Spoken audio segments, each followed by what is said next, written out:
नमस्कार, आप देख रहे हैं एसटीवी न्यूज़। मैं हूं अंसारुल हक। पिछले दिनों की अगर हम बात करें तो ट्विटर पर एक टॉप ट्रेंड चल रहा था, हैशटैग हार्ट अटैक। यानी कि अगर हिंदुस्तान के संदर्भ में बात की जाए तो हार्ट अटैक के केसेस बहुत सारे आ रहे हैं। हार्ट अटैक की जो समस्या है वो तो नॉर्मल जो है वो तो होती ही है, लेकिन इन दिनों इसकी चर्चा इसलिए हो रही है क्योंकि युवा वर्ग खास तौर से इसका शिकार हो रहे हैं। कई सारे वीडियोज सोशल मीडिया पे वायरल हो रहे हैं जिसमें ये देखा जा सकता है कि लोग जिम कर रहे हैं और सडन कार्डियक अरेस्ट होता है, हार्ट अटैक होता है और मौत हो जाती है। कोई डांस कर रहा है, वहाँ पे अचानक से अटैक होता है और वो इंसान उसकी मौत हो जाती है। तो इस तरह के कई सारे वीडियो सोशल मीडिया पे वायरल हो रहे हैं और पूरे हिंदुस्तान की अगर बात करें तो इन दिनों जो युवा वर्ग है, ख़ास तौर से युवा वर्ग में हार्ट अटैक की समस्याएं बढ़ती जा रही हैं और अक्सर ये केसेस देखने को मिल रहे हैं। इन सब के बीच इसके क्या वजह हो सकते हैं, क्यों हार्ट अटैक की समस्या इतनी बढ़ रही है, क्या कुछ रीज़न है, यह जानने के लिए इस वक्त हमारे साथ डॉक्टर पुरुषोत्तम कुमार कार्डियोलॉजिस्ट मौजूद हैं, मदन राज नर्सिंग होम मोतिहारी के डॉक्टर। सर, बहुत बहुत स्वागत है आपका एसटीवी न्यूज़ पर। पहला सवाल वही, युवा क्यों शिकार हो रहे हैं कार्डियक अरेस्ट के? कार्डियक अरेस्ट दो किस्म के हैं। एक आपका जो आप हार्ट ब्लॉक के रूप में देखते हैं जिसमें आपका नब्ज कम हो जाता है, हार्ट रेट 35-40 हो जाता है, उसमें आपको पेस मेकर की ज़रूरत है।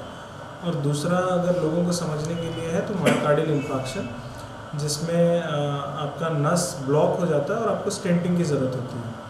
अब जो आप सवाल पूछ रहे हैं कि युवाओं में क्यों हो रहा है, तो युवाओं में होने का कारण बहुत सारा है, जिसमें कि फर्स्ट है कि उनकी जेनेटिक हिस्ट्री क्या है।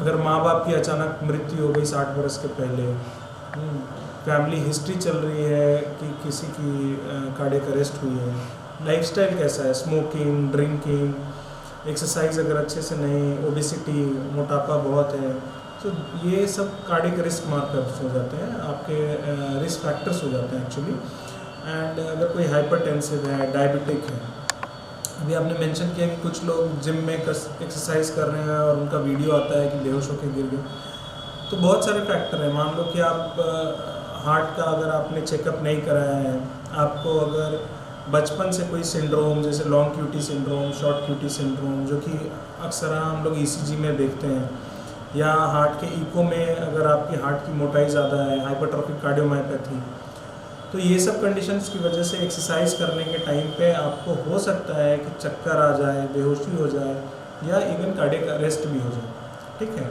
तो इसको एक्चुअली बोलते हैं सडन कार्डियक अरेस्ट। हमारी एक हार्ट की किताब है ब्रॉनवॉल, उसमें सडन कार्डियक अरेस्ट को बोला गया it is a natural death which is heralded by abrupt loss of consciousness, जिसका समय उन लोगों ने लिखा है 1 घंटा। मतलब कि ये एक नेचुरल डेथ है जिसमें कि आपको लॉस ऑफ कॉन्शियसनेस, मतलब बेहोशी पहले होती है और बाद में फिर आप तो इसको अवॉइड कर सकते हैं। अवॉइड करने के लिए यू हैव टू, आपको हमेशा अपने कार्डियोलॉजिस्ट या फिजिशियन की एक रेगुलर चेकअप में रहना है।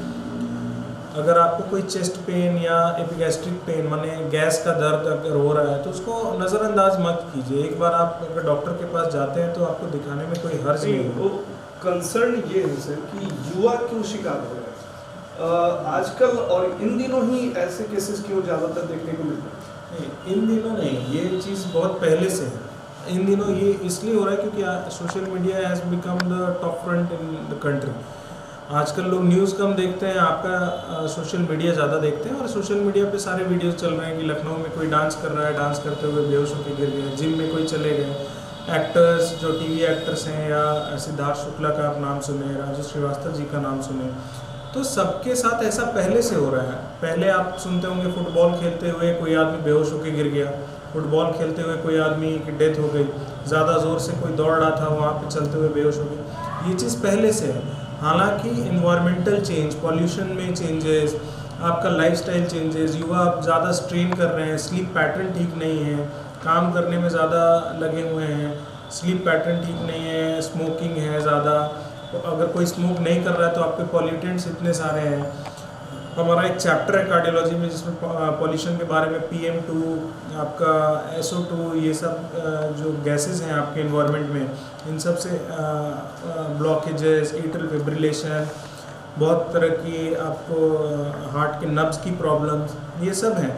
तो जो किताब में मेंशन है वो तो अभी फॉलो नहीं हो रहा है, because environment can not change in a minute. सारा का सारा पॉल्यूशन आप 1 मिनट में ख़त्म नहीं कर सकते हो। तो युवाओं में अब ये चीज़ बढ़ के आ रही है, जो आप हमेशा न्यूज़ में देख रहे हो कि ये जिम में बेहोश हो गए हैं। हाँ, तो एक तो है कि आपको अपने डॉक्टर्स के साथ थोड़ा कंसल्ट करते हुए रहना है, कि उनको दिखाते हुए रहना है कि हाँ मेरे ECG में कोई चेंजेस नहीं है। विद टाइम आपको अपना लिपिड प्रोफाइल, कोलेस्ट्रॉल वगैरह चेक करते रहना है कि आपका कोलेस्ट्रॉल ज़्यादा नहीं बढ़ रहा है। एज फैक्टर भी है क्या इसमें कुछ? किस उम्र के बाद जो है लोगों को कंसल्ट में जाना चाहिए और रेगुलर चेकअप के लिए? एज आजकल जो पहले का फैक्टर था वो अब एज फैक्टर नहीं है। मेरे पास ऐसे भी पेशेंट्स हैं जो 25-26 एज के हैं और वो लोग की कोई हिस्ट्री नहीं है, ना कुछ टोबैको लिया है, ना कुछ अल्कोहल लिया है, फिर भी हार्ट अटैक लेके आए हैं। और 25 ईयर्स, लोगों को विश्वास नहीं होता कि 25 साल में हो गया, लेकिन हुआ है उनको। तो विथ चेंजिंग टाइम ये एज जो है इसमें पैराडाइम शिफ्ट हो रहा है कि जो 40-45 साल में होता था वो 30-35 साल में हो गया। पहले के लोगों में आप देखते थे कि 60 वर्ष के बाद उनको होता था कि हार्ट अटैक होता है, फिर धीरे धीरे हमारे पिताजी की उम्र के लोगों में 40-45 में हुआ, अब हमारी उम्र के लोगों में 30-35 में होने लगा है। तो जैसे जैसे इन्वायरमेंट और लाइफस्टाइल चेंजेस हो रहे हैं वैसे वैसे ये एज कम होती जा रही है। प्रिवेंशन के लिए क्या सजेस्ट करते हैं? जो सिचुएशन बदल रहे हैं और इस तरह के जो मामला देखने को मिल रहे हैं, क्या प्रिवेंशन ज़रूरी है? देखिए, हार्ट के रिस्क फैक्टर्स को 2 पार्ट में डिस्टिंग्विश किया गया है, modifiable and non modifiable risk factors. Modifiable मतलब जिसको आप चेंज कर सकते हैं। चेंज करने वाले रिस्क फैक्टर्स हैं ओबेसिटी, अगर किसी का मोटापा है तो उसको आप कम कीजिए। स्लीप पैटर्न को अच्छा कीजिए। और फिर से मॉडिफाइबल में आता है आपका hypertension, diabetes. Diabetes is one of the biggest enemies of your heart. Heart का सबसे बड़ा दुश्मन अगर कोई है तो BP और शुगर है। आपको उसको कंट्रोल करके रखना है। रेगुलर चेकअप्स, आपका कोलेस्ट्रॉल लेवल कम रहना चाहिए। आपका एक्सरसाइज पैटर्न आपको चेक करना है। एक 6 मिनट वॉक टेस्ट बोलते हैं कार्डियोलॉजी में, कि अगर आप 6 मिनट में मिनिमम आपको 300 मीटर चलना है। उससे ज़्यादा आप चल रहे हैं तो अच्छा है, लेकिन 6 मिनट में अगर आप 300 मीटर चल रहे हैं that means your functional capacity is good. आपके हार्ट और लंग की फंक्शनल कैपेसिटी अच्छी है। उसको एक्स्ट्रा टेस्ट करने के लिए CPET जैसा टेस्ट होता है वो, लेकिन अभी यहाँ अवेलेबल नहीं है। लेकिन आप अपना फंक्शनल कैपेसिटी खुद से चेक कर सकते हैं कि 6 मिनट में आप कितना चल रहे हैं। अच्छा, नॉन मॉडिफाइबल रिस्क फैक्टर्स क्या क्या है कि एज किसी का ज़्यादा है, लेकिन अब वो एज मैंने आपको बताया कि धीरे धीरे कम हो रहा है। मेल सेक्स खुद में एक रिस्क फैक्टर है। आप अगर मर्द हैं, मैं अगर मर्द हूँ, तो ये भी एक कार्डियोलॉजिकल रिस्क फैक्टर्स है कि इनमें ज़्यादा देखा गया है। फीमेल्स में थोड़ा ये जो हार्ट की प्रॉब्लम्स है या हार्ट अटैक होना थोड़ा कम देखा गया है। ठीक है, जेनेटिक्स, अगर किसी के फैमिली में जेनेटिक्स है कि सडन कार्डियक डेथ हुआ है, किसी को हार्ट अटैक हुआ है, उनके फादर मदर को 60 वर्ष के पहले या 70 वर्ष के बाद या अचानक बैठे बैठे गुजर गए, तो you have to be very careful. कितने लोगों की हिस्ट्री सुनिएगा कि रात में सोने गए और सुबह उठे नहीं।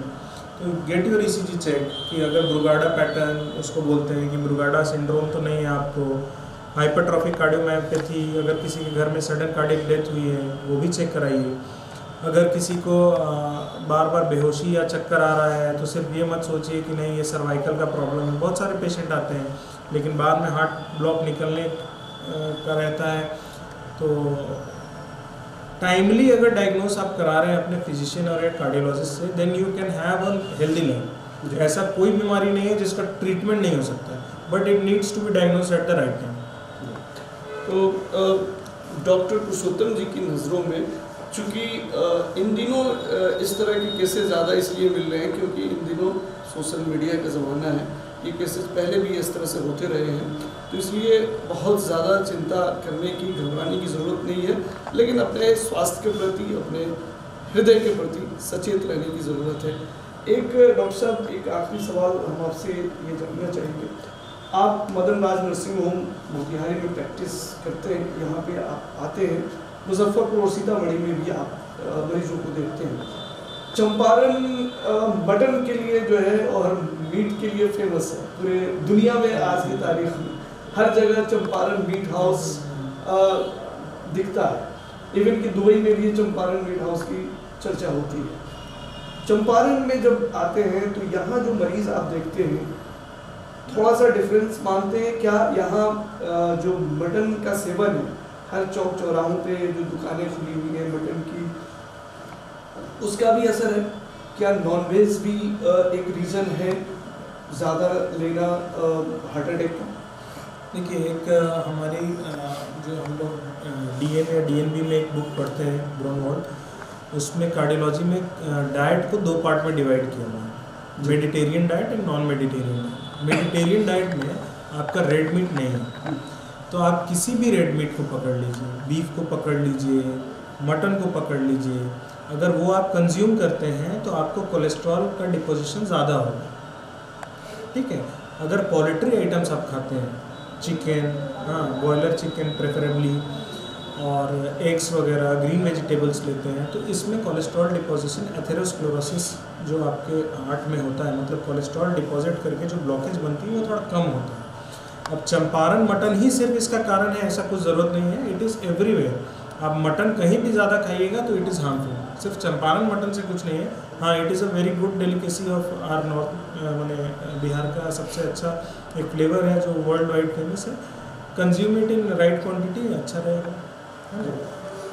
क्या सजेस्ट करना चाहेंगे उन तमाम जो हमारे दर्शक इस वक्त देख रहे हैं और जो अपने हृदय के लिए, दिल के लिए चिंतित हैं तमाम खबरें देख करके, उन्हें आप क्या सजेस्ट करेंगे? नहीं, आप एक तो सेल्फ इवैल्यूएशन कीजिए कि आपका फैमिली हिस्ट्री क्या है। उस अगर आपके फैमिली में कुछ डिस्टर्बेंस है, पहले से सडन कार्डियक डेथ की हिस्ट्री है, आप अपना वेट मॉनिटर कीजिए। पर इंच पर केजी के हिसाब से आपका वेट होना चाहिए। मान लीजिए कोई 5 फीट 8 इंच का है तो उसको 73 kg प्लस माइनस रहना चाहिए।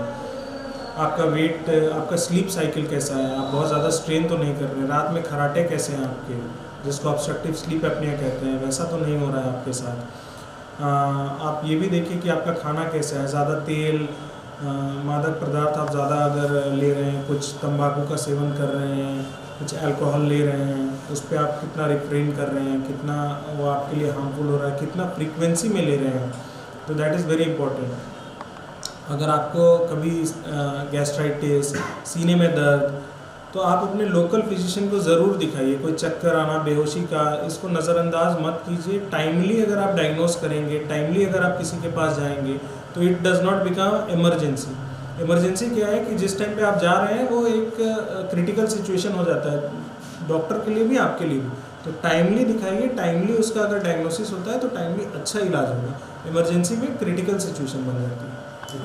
डॉक्टर पुरुषोत्तम साहब, तमाम महत्वपूर्ण जानकारी साझा करने के लिए आपका बहुत बहुत शुक्रिया।